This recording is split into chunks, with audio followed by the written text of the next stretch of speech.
Assalamualaikum warahmatullahi wabarakatuh dan selamat pagi. Apa kabar Taruna-Taruni Politeknik Kelautan dan Perikanan, Prodi Teknik Kelautan? Mudah-mudahan semua sehat ya, belajar dari rumah. Dan mari sama-sama berdoa semoga pandemi ini COVID-19 segera berlalu biar kita bisa melanjutkan kuliah di kampus. Oke, kita akan belajar tentang salam dasar.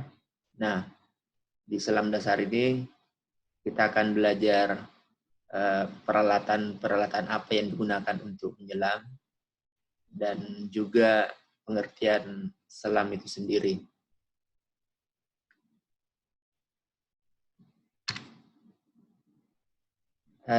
Kalau kita lihat gambar di sebelah kiri ini peralatan selam yang digunakan tahun 20-an, 1920-an. Nah, kalau dilihat ini sangat ribet ya. Ada berbagai macam peralatan berat yang digunakan. Kemudian sepertinya tidak nyaman bergerak. Ini seperti robot. Oke, tapi pengertian menyelam itu sendiri adalah kegiatan yang dilakukan di bawah permukaan air dengan atau tanpa menggunakan peralatan untuk mencapai suatu tujuan tertentu. Nah, kalau lihat di gambar sebelah ini, mungkin tujuannya tujuan ilmiah ya, atau kita tidak tahu. Ini salah satu gambar yang saya peroleh di internet, ini boleh dilihat sumbernya di bawah.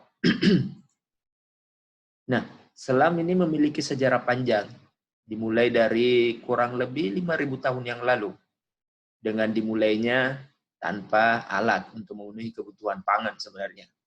Jadi, orang-orang zaman dulu ketika mencari ikan itu terkadang melakukan penyelaman, cari ikan, kerang-kerangan, dan sebagainya. Kemudian digunakan juga untuk taktik peperangan. Kemudian lebih berkembang lagi untuk eksplorasi sumber daya alam dan sebagainya. Nah, teknologi penyelaman ini berkembang seiring kemajuan teknologi, ya, seiring kemajuan ilmu pengetahuan, sehingga hari ini kita mengenal alat selam yang disebut scuba, ya, scuba set. Nah, ini cepat aja ya. Jadi nanti scuba itu adalah singkatan dari self-containing underwater breathing apparatus. Jadi peralatan bernafas ya, yang dibawa ke dalam air, dibawa sendiri ke dalam air. Nah, penyelaman berdasarkan kedalaman ada 3, yaitu penyelaman dangkal, penyelaman sedang, dan penyelaman dalam. Kalau dangkal itu ya maksimal 10 meter, kemudian sedang sekitar 10 sampai 30 meter. Nah, kalau lebih dari 30 meter, itu sudah mulai penyelaman dalam. Nah, ini masing-masing tingkat penyelaman, jenis penyelaman ini harus dipersiapkan sebelumnya, dan orang yang melakukan penyelaman dalam di atas 30 meter itu juga harus mempunyai lisensi khusus sebelum sampai ke kedalaman 30 meter. Jadi ada hal-hal yang harus dipelajari. Biasanya bukan penyelam pemula, tapi penyelam yang sudah berpengalaman. Ada spesifikasinya. Nanti kita belajar khusus untuk itu ya, untuk penyelaman yang sifatnya teknis. Kemudian jenis penyelaman berdasarkan tujuan. Nah, ada penyelaman untuk pertahanan dan keamanan negara. Ini untuk pertahanan dan keamanan negara biasanya combat ya, perang. Kemudian TNI kita banyak melakukan itu. Kemudian ada search and rescue juga. Nah, kalau penyelaman komersil itu seperti apa?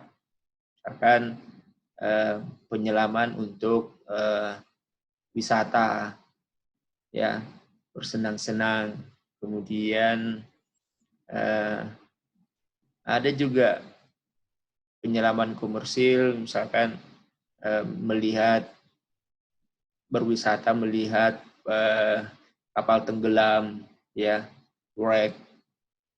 Kemudian penyelaman ilmiah seperti apa? Misalkan melihat atau mengumpulkan data kondisi terumbu karang, misalnya menggunakan transect, LIT, PIT, underwater photo transect, dan sebagainya. Atau melihat spesies-spesies karang tertentu, itu penyelaman ilmiah. Kemudian penyelaman olahraga, ini ada juga yang sering dipertandingkan, misalkan bagaimana mencari rute, kemudian kecepatan dan sebagainya. Itu penyelaman olahraga. Nah, kita ke peralatan selam.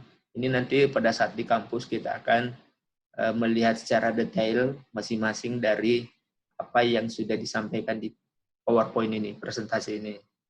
Masker, snorkel, fins, wetsuit atau dry suit, boot, hood, sama gloves, scuba tank, BCD, regulator.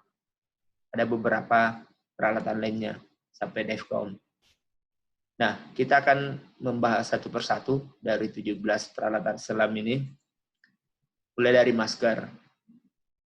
Nah, masker ini penutup mata dan hidung, ya, penutup mata dan hidung untuk menciptakan kantong udara antara mata penyelam dengan air, sehingga memungkinkan penyelam melihat di bawah air dengan jelas. Ya, karena kalau tidak ada pelindung, air akan bersentuhan langsung dengan mata. Pada dasarnya kita masih bisa melihat, namun itu buram, ya, tidak bisa dengan jelas. Masker juga ini mencegah air masuk ke dalam mata dan hidung, ya. Selain mata tadi tidak bisa melihat dengan jelas, air yang masuk ke hidung itu bisa sangat mengganggu, ya, mengganggu pernafasan lah pastinya. Karena bisa saja kita menghirup air masuk ke dalam hidung. Nah, masker yang baik dikenakan adalah kacanya ini dari tempered glass. Kalau kalian perhatikan kacanya ini, ada tulisannya di tempered glass. Kemudian frame dari bahan anti karat, ini framenya, ya, ada bahan dari anti karat. Memiliki double seal yang lentur untuk wajah. Ada gasper atau pengencang pada pengikat kepala atau strapnya ini, bekalnya. Nah, untuk memilih masker yang baik, ini terkait dengan double seal yang lentur untuk wajah.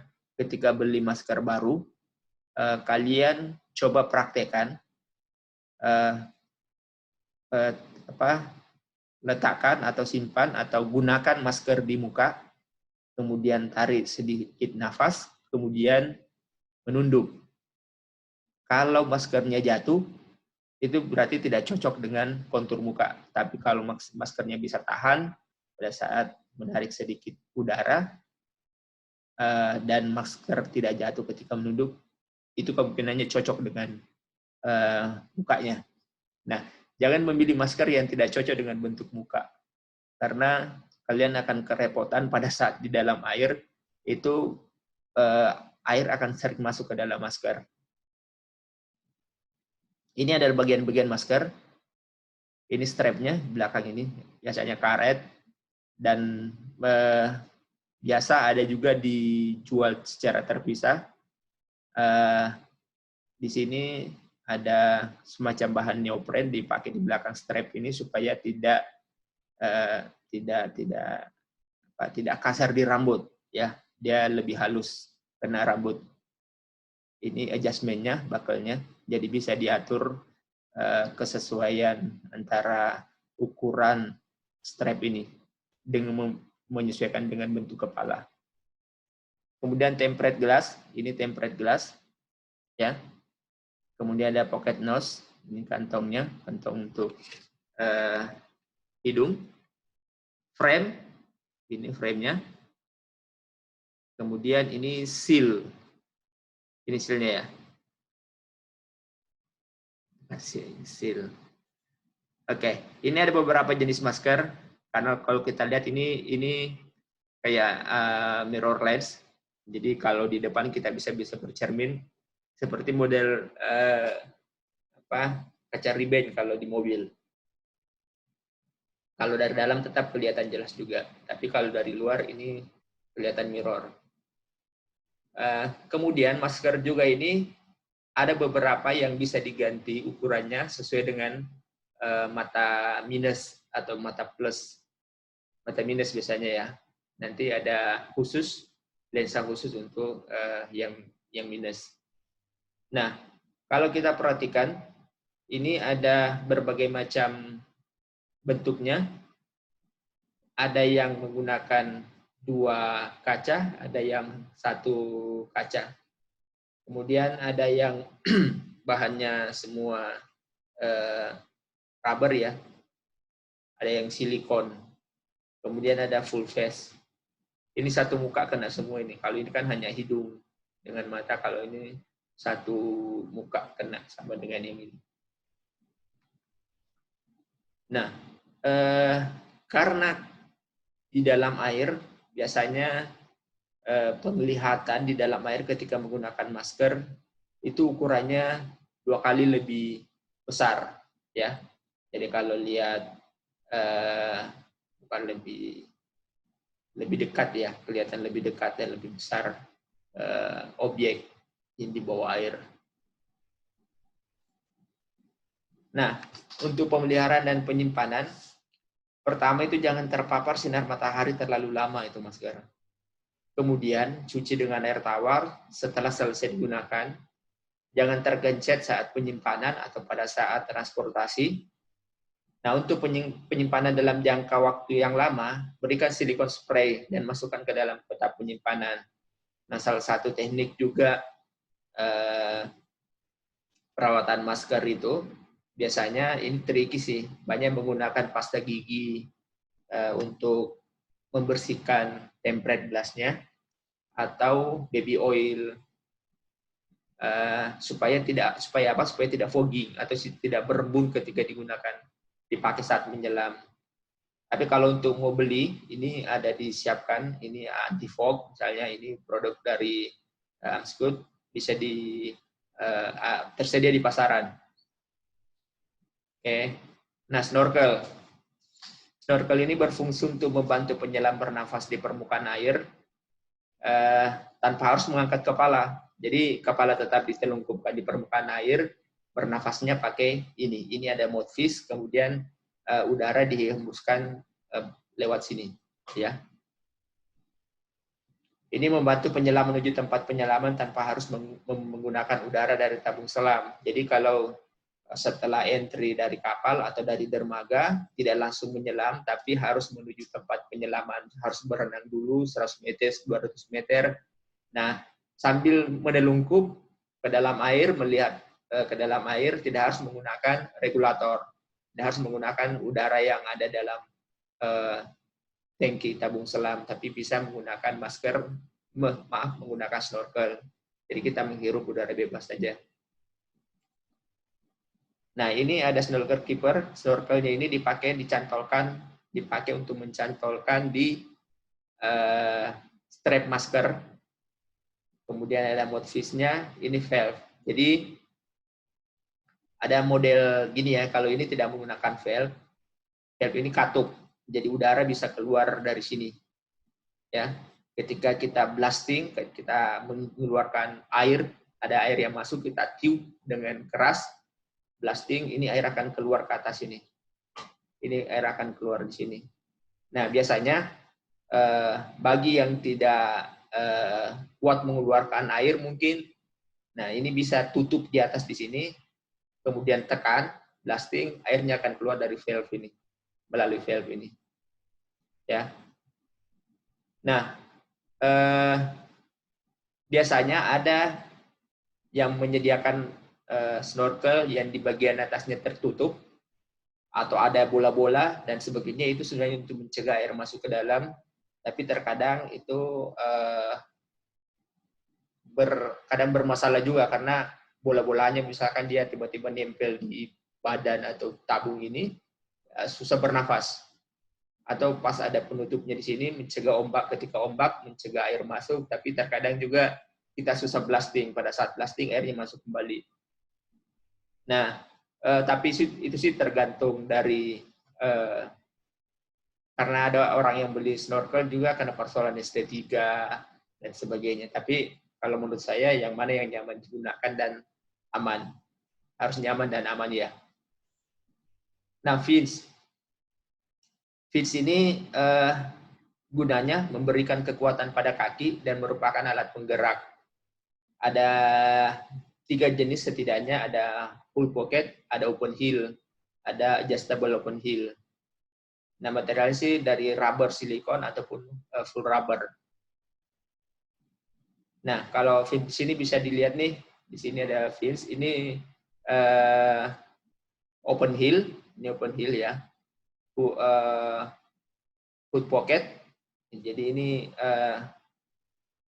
jadi menyatu antara apa namanya, langsung dipakai ya, tidak harus menggunakan sepatu, beda dengan open heel yang harus menggunakan sepatu.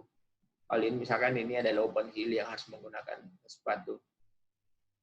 Kemudian wetsuit ini ada 2 sebenarnya, ada yang dry suit, ada yang wetsuit.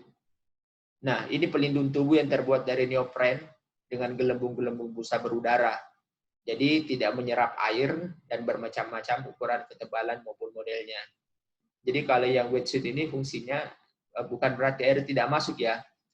Jadi karena kita masuk ke dalam badan air akan tetap masuk ke dalam, jadi kita akan tetap basah, namun suhunya itu akan terperangkap di dalam. Jadi air itu akan terperangkap di dalam antara badan dengan wetsuit, dan itu airnya akan lebih hangat ya dibanding kita tidak menggunakan wetsuit. Jadi ini dirancang khusus untuk memerangkap udara di dalam wetsuit itu sendiri, memerangkap air di dalam wetsuit itu sendiri. Nah, kalau yang dry suit ini memang kering, tapi digunakan untuk daerah yang bermusim musim dingin ya, yang 4 musim itu. Jadi pada saat musim dingin menyelam menggunakan dry suit, karena kalau menggunakan wetsuit itu akan tetap dingin karena air akan tetap masuk. Nah, ini ada macam-macam ketebalan, ada yang 1,5 mili, 2 mili, 3 mili, 2,5 mili dan sebagainya. Ya, ada yang full body begini, ada juga yang hanya celana atau terpisah celana dengan baju atau lengan pendek, kakinya pendek dan sebagainya. Di pasaran bermacam model dan bermacam sumber produsen. Tergantung mau menggunakan yang seperti apa. Nah, butis ini digunakan untuk melindungi kaki. Bahannya sama juga neopren. Nah, alas kakinya ini sebenarnya berfungsinya untuk melindungi kaki ya, kontak dengan karang, batu maupun benda-benda berbahaya lainnya, serta menjaga dari dinginnya air. Nah, ada yang panjang ya, ada yang panjang, ada yang pendek. Nah, syaratnya cari butis yang sesuai ukuran kaki dan cocok dengan ukuran fins.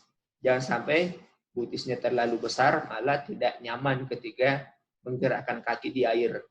Begitupun terlalu kecil, itu tidak akan nyaman mengayuh. Itu akan mengurangi performa dan biasanya sih gampang kram kalau ukuran fins tidak sesuai dengan ukuran boot tidak sesuai dengan fins atau dengan kaki. Nah, selain itu juga ada hood and gloves. Ini hood yang dipakai untuk melindungi kepala. Sama bahannya neopren juga, sama dengan kaos tangan. Gloves itu kaos tangan. Nah, ini biasanya meskipun kita berada di daerah tropis, di Indonesia itu tropis, tapi terkadang ada daerah atau ada tempat-tempat tertentu suhu perairannya dingin, ya makanya ada juga yang menggunakan hood and glove ini, karena yang kita tahu salah satu atau tempat-tempat yang mudah kita kena serangan dingin itu misalkan telinga, ujung-ujung jemari, ujung-ujung kaki ya yang sensitif. Nah, biasanya menggunakan gloves ini lebih menghindari kedinginan ya, dan kita juga ketika tidak sengaja menyentuh sesuatu bisa lebih aman ya, karena meskipun sebenarnya di dalam air ketika menyelam kita tidak boleh menyentuh sesuatu ya, kita tidak boleh menyentuh karang, menyentuh batu dan sebagainya. Oke, kita lanjut lagi, tabung selam. Nah, tabung selam ini tabung yang bertekanan tinggi yang digunakan untuk menampung udara yang dimampatkan secara khusus dan aman. Nah, jadi ini adalah tabung selam diisi menggunakan kompresor. Jadi ada kompresor khusus untuk mengisi tabung ke dalam, mengisi udara ke dalam tabung. Nah, ini ada bahannya, ada yang baja, ada aluminium, ukurannya macam-macam. Nah, saya ambil contoh, ini adalah contoh tabung yang ada di Politeknik Kelautan dan Perikanan Bone. Ini ada di masing-masing tabung itu ada tulisannya seperti ini, kode-kodenya. Nah, kebetulan tabung yang ada di Bone yang punya kita itu Unscoot sebenarnya, tapi produksinya dari Catalina. Nah, kalau kita perhatikan tulisan di sini, ada tulisannya tuh dot garis datar 3L bla bla bla bla. Ini bisa dilihat, bisa dibaca. Ini masing-masing ada keterangannya. Dot itu Department of Transportation. Ini punya Amerika, ya, Departemen Transportasi Amerika. Kemudian 3AL itu kelas dan bahannya, bahan tabungnya ya. AL itu aluminium. Kelasnya itu kelas 3. Nah, kemudian ada tulisan 3000. Kalau kita baca ini dot 3AL 3000. 3000 itu tekanan kerja maksimum yang bisa diterima oleh tabung ini. Artinya tekanannya tabung yang bisa ditolerir adalah 3000 PSI. Kemudian di sini ada lagi AS 0724125 ya.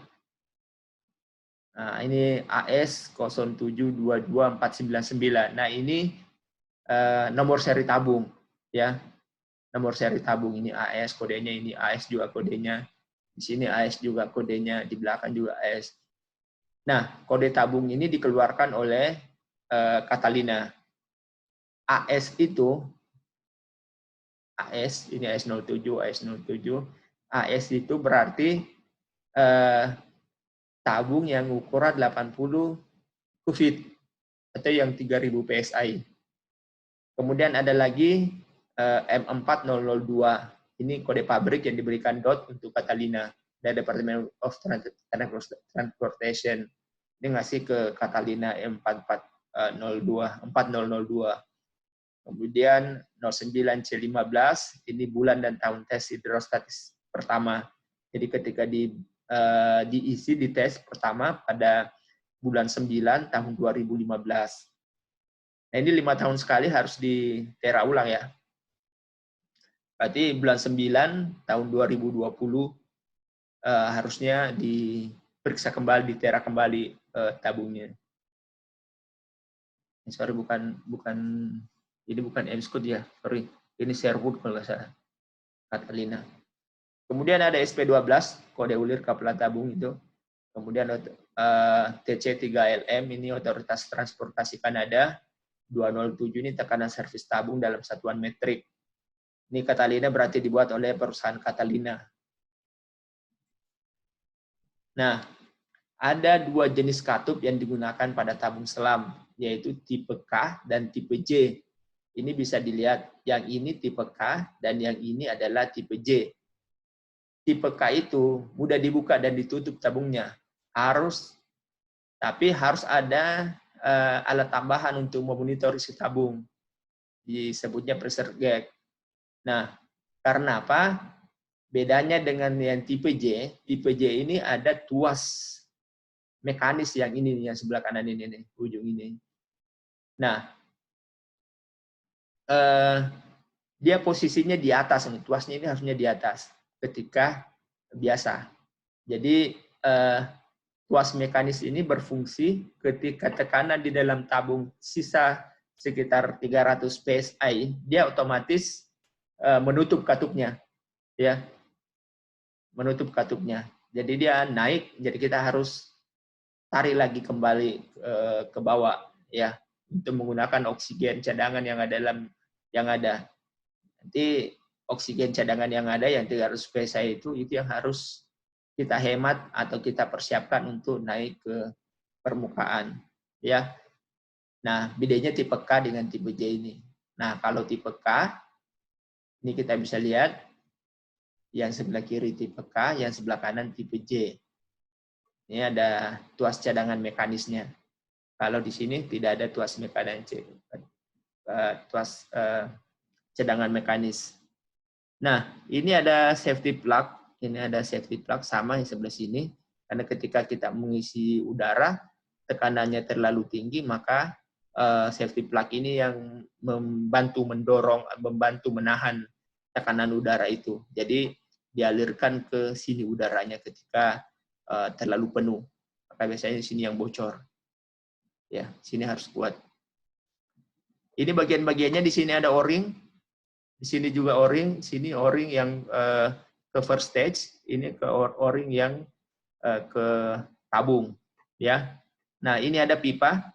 Kalau diperhatikan ini ada pipa supaya gunanya apa? Supaya kalau ada kotoran di dalam tabung ketika dihisap itu tidak langsung masuk ke dalam hose, tidak masuk langsung ke dalam pernapasan penyelam, tapi dia akan masuk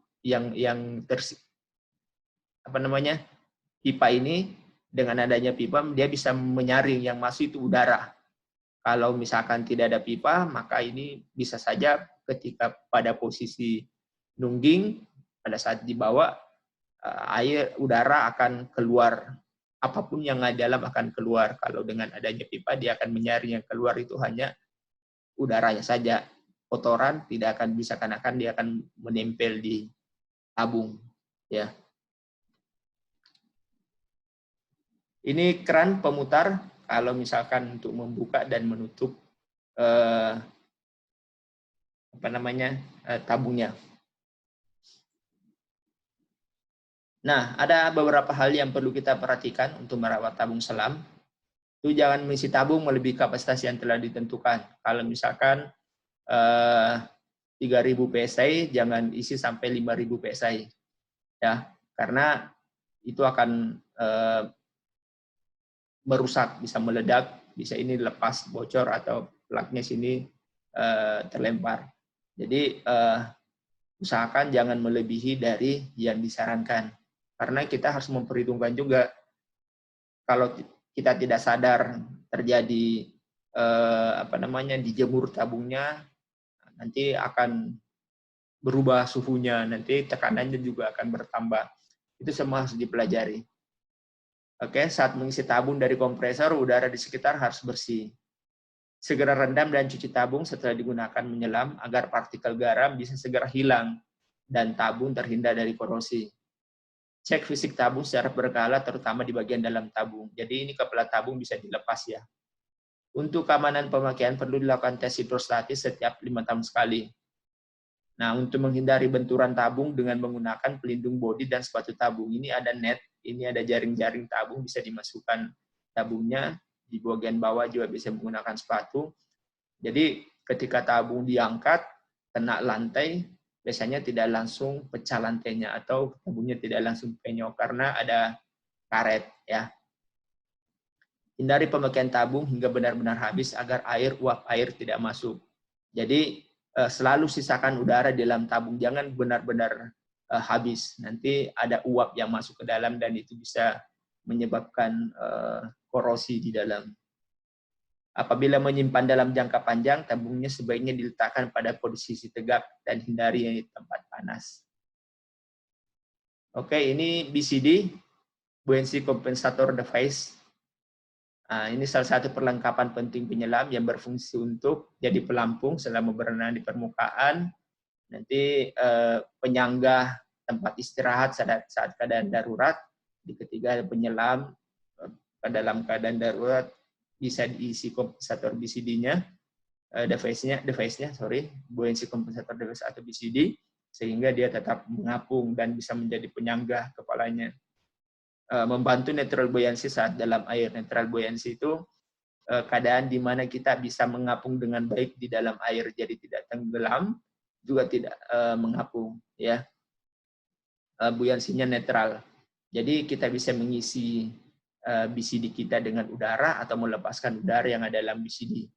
Jadi ini fungsinya dia akan berbanding terbalik dengan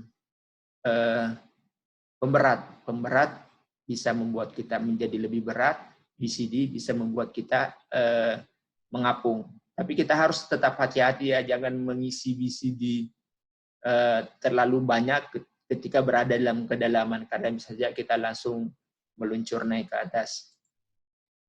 Nah, ini ada beberapa bagian BCD. Ini inflator hose. Ini inflator hose yang nomor 1. Kemudian di nomor 2 ini ada air inlet. Jadi udara dari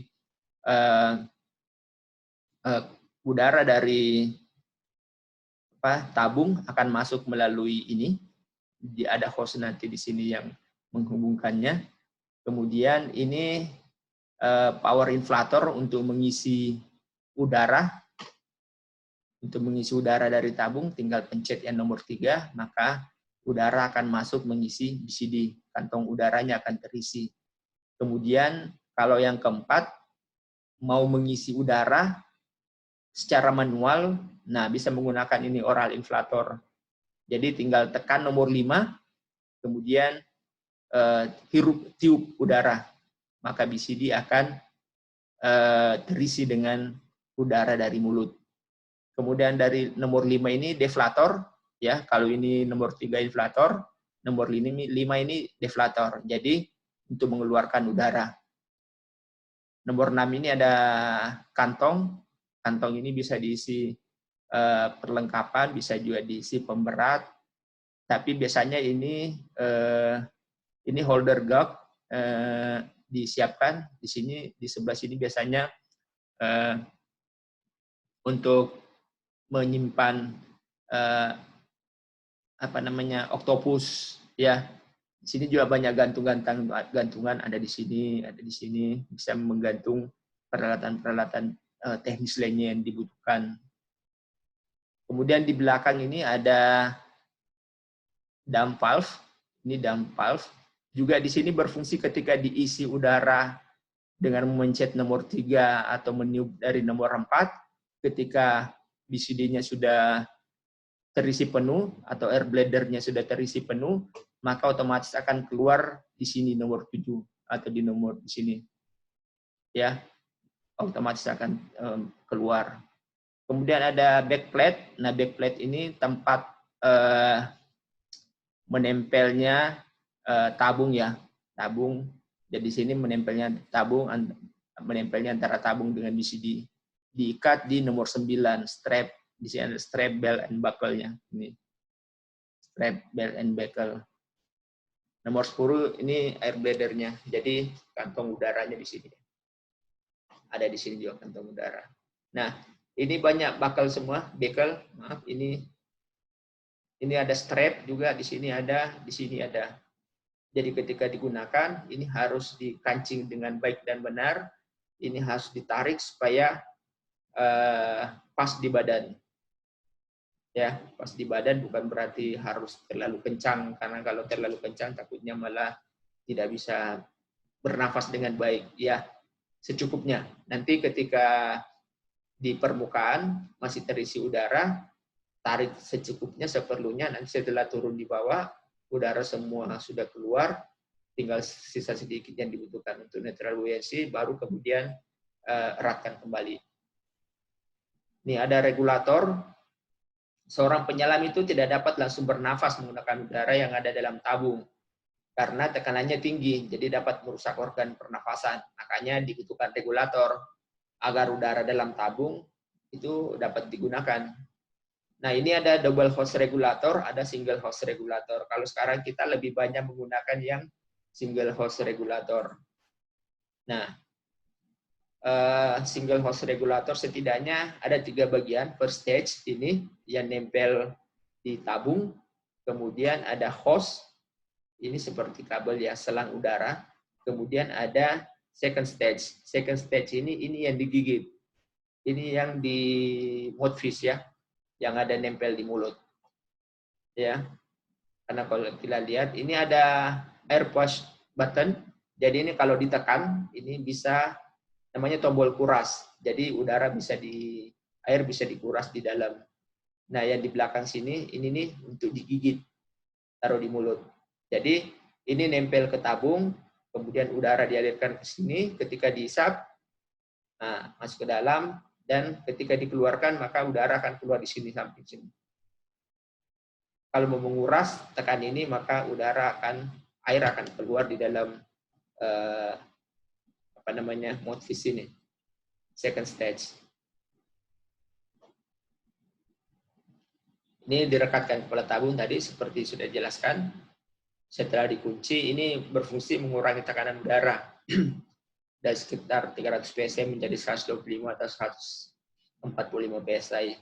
Kemudian ini mengalirkan udara ke host. Ini ya. Sini ada beberapa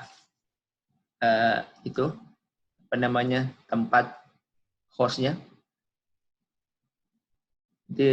Diisi tabung di sini. Di sini ditempel ke tabung. Ini yang digigit ya. Host menghubungkan antara first stage dengan second stage. Second stage mengalirkan udara ke penyelam ketika menarik nafas dan menghentikan laju udara ketika penyelam berhenti bernafas. Juga terdapat tombol kuras dan mouthpiece di second stage. Nah, setelah menyelam ini regulator harus dirawat secara baik dan benar ini. Kaporit dari air kolam renang maupun garam dari laut itu dapat merusak regulator bila tidak dicuci dengan air tawar yang bersih. Jadi kalau cara cuci ini itu biarkan regulator terpasang pada tabung. Nah, kemudian bilas dengan air tawar yang bersih atau bilas di bawah air mengalir. Tapi jangan tekan tombol kuras karena dapat masuk air itu ke first stage. Atau kalau lepas first stage dari tabung, itu hembuskan sedikit udara dari tabung ke penutup first stage agar tetap kering ketika digunakan untuk menutup lubang pada first stage. Yang ini ya, ini nih. Jadi ini kan nempel di tabung.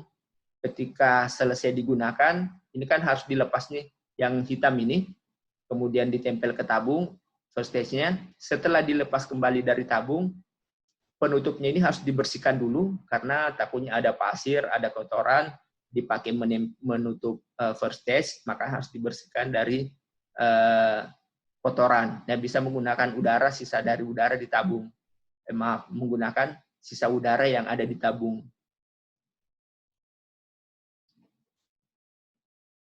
Keringkan sebelum disimpan, selang jangan sampai tertekuk waktu menyimpan. Tempatkan pada tempat khusus yang sejuk dan kering. Kemudian jangan ditumpuk agar tidak merusak selang dan mouthpiece-nya. Ya, jadi penyimpanannya itu jangan ditumpuk, kalau bisa sih digantung. Nah, ini ada pressure gauge, depth gauge, and kompas. Ini pressure gauge memberikan informasi mengenai jumlah udara dalam tabung.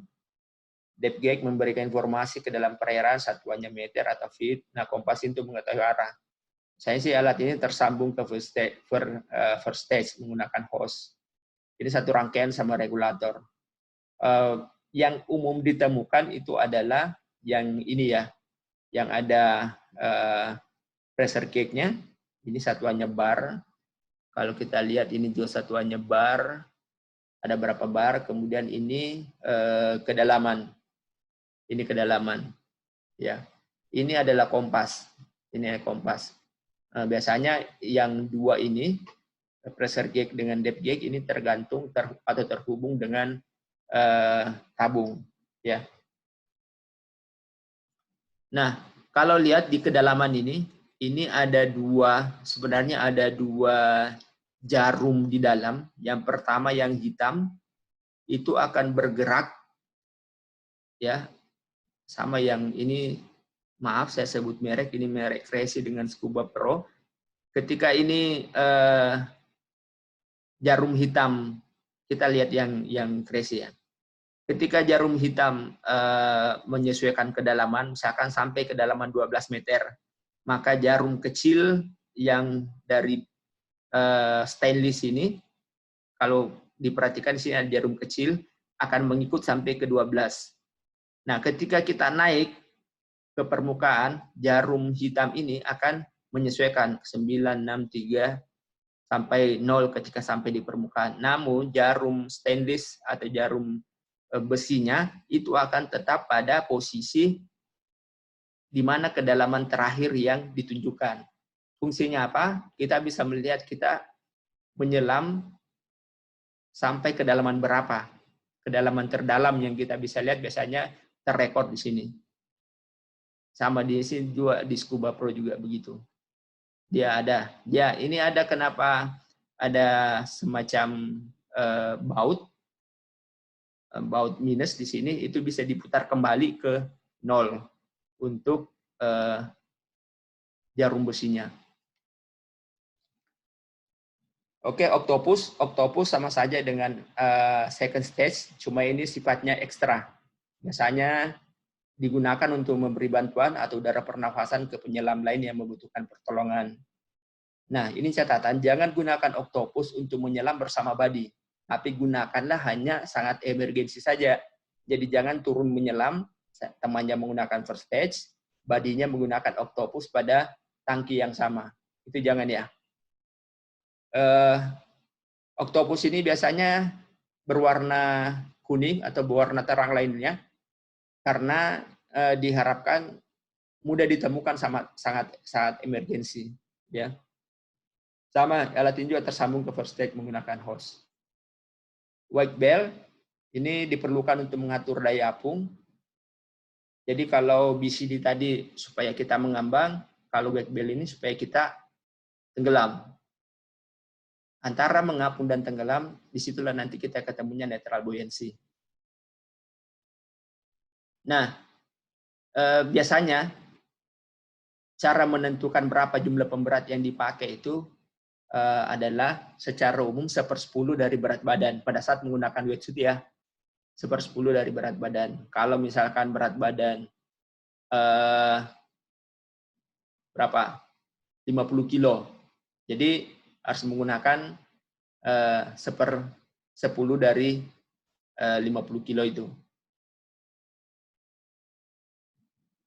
Ya. Nah, bel itu harus dilengkapi dengan kepala yang bisa quick release. Ini quick release ya. Ini quick release. Biasa quick release itu cepat dibuka, gampang dibuka supaya bekel yang gampang dibuka sebenarnya. Ya. Quick release.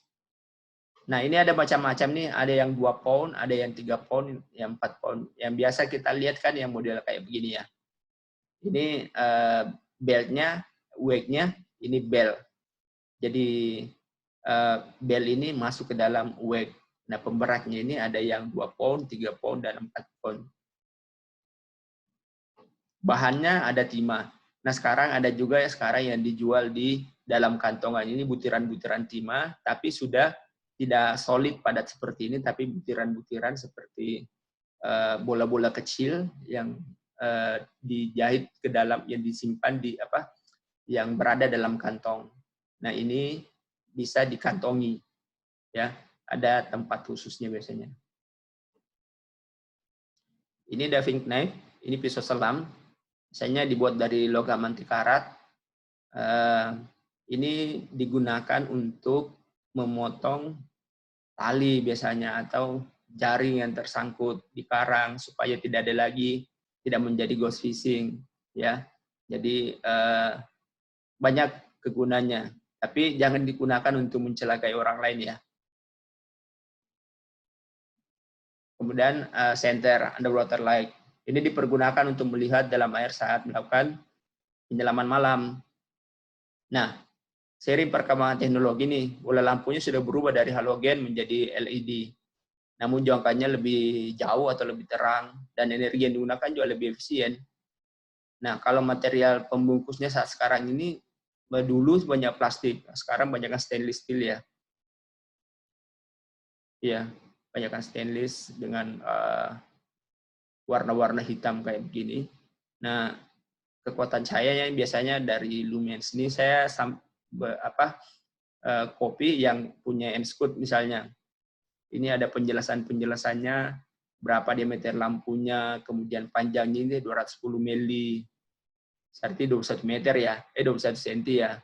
Kemudian diameter bodinya 36 mili, beratnya 393 gram, tanpa baterai ya, 390 gram tanpa baterai, 1500 lumens. Jadi ada banyak pilihan, ada banyak model juga, dan sekarang tersedia di pasaran. Sekarang sih lebih banyak yang berwarna putih. Kalau dulu masih ada pilihan yang berwarna kuning ya lampunya. Oke, Devcom. Devcom ini alat yang digunakan untuk memudahkan penyelam dalam merencanakan penyelaman, mengetahui kondisi penyelam, dia kita bisa tahu kedalaman berapa, tekanannya berapa, suhu kompas, itu dalam satu gadget sudah bisa terbaca semua. Alat ini juga bisa menghitung waktu yang tepat untuk kembali menyelam atau naik pesawat setelah penyelaman terakhir. Ya, jadi setelah menyelam kita tidak bisa langsung naik pesawat ya. Ada perhitungan jarak waktunya baru boleh naik pesawat. Nah, di Devcom ini semua terekord. Nah, Devcom juga itu mampu menghitung kecepatan naik ke permukaan dan memberikan isyarat ke penyelam untuk melakukan prosedur kompresi. Jadi kalau kita habis menyelam, mau naik ke permukaan, naiknya terlalu cepat, itu biasanya ada peringatan dari Devcom. Kemudian juga disarankan pada kedalaman berapa harus berhenti melakukan deco stop. Jadi komputer selam ini adalah sebuah perangkat selam yang perangkat tambahan yang sekarang banyak digunakan, banyak digandrungi karena begitu banyak informasi dan teknologi yang disematkan di dalamnya, sehingga dengan hanya sekali dengan membawa alat yang kecil kita sudah banyak mendapatkan informasi apa yang kita lakukan, apa yang sudah dilakukan atau informasi keadaan di sekitar kita. Biasanya semua terekod dalam Devcom ini. Bahkan berapa jumlah kali menyelam, kemudian itu semua tersimpan rapi dalam log Dev, dan itu bisa ditransfer ke komputer sebenarnya. Oke, jadi sudah siap menyelam. Ini ada gambar karikatur, ini saya copy dari sini, ini di internet juga ada. Ini ada beberapa nih, misalkan ini maskernya, semua lengkap ya, senter, sampai kameranya juga ada. Nah, jadi kalau lihat tadi banyak gambar-gambar, jadi disclaimer-nya itu saya mengambil gambar-gambar tersebut banyakkan di webnya Scuba Pro, kemudian alatselam.com, dan beberapa ada Surabaya Dive Shop kalau tidak salah. Jadi saya copy di sana. Jadi ini bukan tujuan komersil, ini tujuan pendidikan. Jadi saya memperkenalkan alat-alat ini mengambil dari sumber-sumber yang saya sebutkan tadi. Oke, demikian. Terima kasih. Pelajarannya untuk hari ini. Ini pertemuan awal. Nanti kita akan ketemu kembali di materi-materi yang lain. Nah, ada satu pesan ketika menyelam, yaitu jangan pernah menyelam sendiri. Never dive alone. Nanti kita bahas kenapa bisa seperti itu. Nanti kita dibahas pada saat teknik penyelaman. Oke, terima kasih atas perhatiannya, dan semoga ini bisa bermanfaat dan kita akan ketemu di dalam kelas untuk bisa mempraktekkan di kolam renang minimal atau di kampus untuk mengetahui peralatan-peralatan selamnya, dan kita coba praktek selam nanti di kolam atau di laut. Mudah-mudahan pandemi ini segera berakhir supaya bisa ketemu kembali di kampus. Terima kasih. Assalamualaikum warahmatullahi wabarakatuh.